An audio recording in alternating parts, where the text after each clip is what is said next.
Olá, eu sou a Carolina Sato, estrategista de investimentos do Itaú.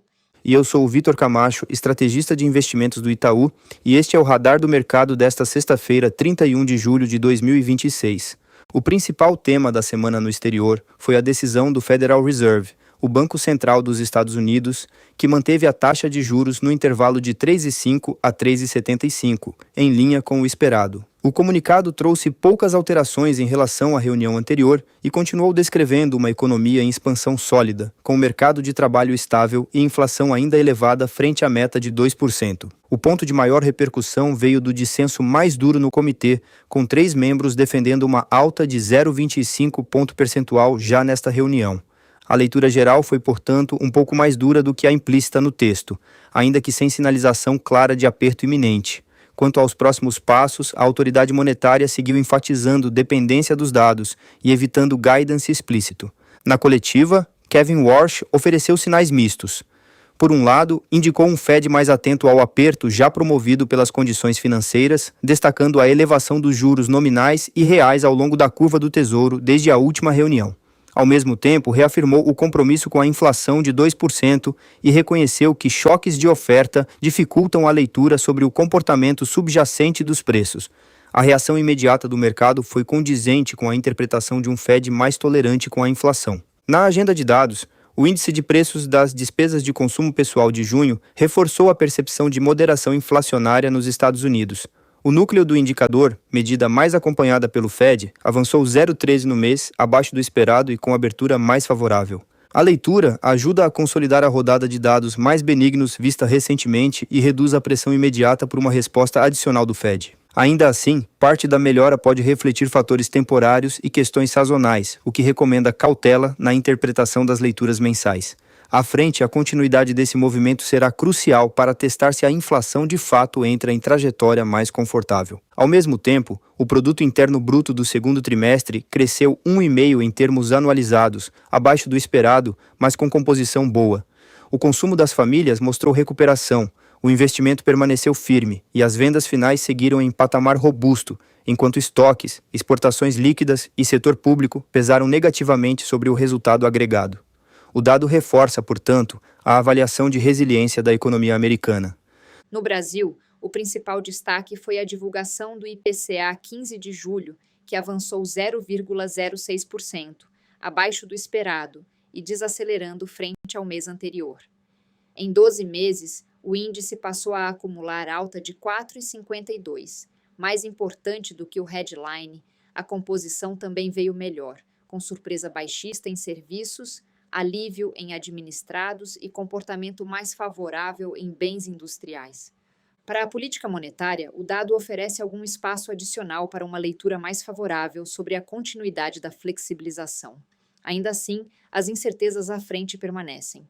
O ambiente externo volátil e o comportamento das expectativas mais longas exigem cautela por conta do Banco Central. Essa semana também, o Banco Central trouxe uma nova edição do relatório Focus que manteve a tendência recente de recuo da projeção de IPCA para 2026, mas trouxe nova alta das estimativas para 2027 e 2028. O IPCA em 12 meses à frente caiu levemente, embora continue em patamar elevado. No caso da Selic, as projeções ficaram estáveis em todo o horizonte, preservando a leitura de juros altos por período prolongado.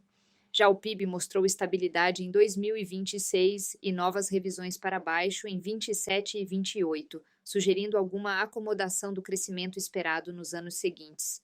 No câmbio, as mudanças foram pequenas e sem alteração relevante da mensagem de fundo. Esse conjunto reforça uma leitura já conhecida. A inflação corrente melhora, mas a reancoragem das expectativas segue incompleta. Para a condução da política monetária, isso significa que a janela para cortes adicionais pode permanecer aberta, mas ainda sob forte dependência da evolução dos dados. Também no Brasil, a taxa de desemprego subiu para 5,5% no trimestre encerrado em junho, com base nos dados dessazonalizados, enquanto houve queda nas métricas de salários. Já a criação do emprego formal veio mais forte do que as expectativas, mas temos visto uma desaceleração ao longo dos últimos meses. De um modo geral, ainda vemos um mercado de trabalho apertado, mas mostrando sinais de moderação na margem. Na Europa, o PIB da zona do euro surpreendeu positivamente no segundo trimestre, com crescimento de 0,4 frente ao trimestre anterior, acima do esperado. Mesmo excluindo a volatilidade da Irlanda, o dado ainda indica uma atividade mais resiliente do que se imaginava, em linha com a melhora recente dos indicadores antecedentes. Essa leitura sugere que a região conseguiu atravessar o primeiro momento do choque geopolítico com mais resistência, embora siga vulnerável a preços de energia mais altos. O crescimento mais firme ajuda a reduzir temores de contração no curto prazo, mas não elimina o risco de um ambiente mais difícil caso a nova alta do petróleo persista. Na política monetária, o Banco do Japão manteve a taxa em 1%, mas a reunião teve viés mais duro, com dissidência a favor de alta e manutenção da possibilidade de ajuste adicional nos próximos meses. O Banco da Inglaterra também manteve a taxa de juros, e 3 membros votaram por alta. O mercado interpretou a reunião como uma manutenção mais dura. Já na política econômica, a reunião do Politburo, principal órgão executivo do Partido Comunista da China, reconheceu maiores dificuldades e desafios para o crescimento do país. Ainda assim, não houve sinalização de urgência por novos estímulos, mantendo a estratégia de acelerar medidas já anunciadas, em linha com uma economia ainda sustentada por meta de crescimento factível e setor externo resiliente. O pano de fundo geopolítico continuou relevante ao longo da semana, com o conflito no Oriente Médio ainda sustentando volatilidade no petróleo. Houve deterioração do noticiário, com expansão do alcance do conflito a novas áreas, mas a resiliência dos fluxos pelo estreito de Bab el-Mandeb, ao menos por hora, ajudou a evitar uma revisão estrutural mais ampla do cenário para petróleo. Por hoje é isso. Voltamos na segunda-feira com uma nova edição do Radar do Mercado, com uma nova edição do Relatório Focus. Até lá!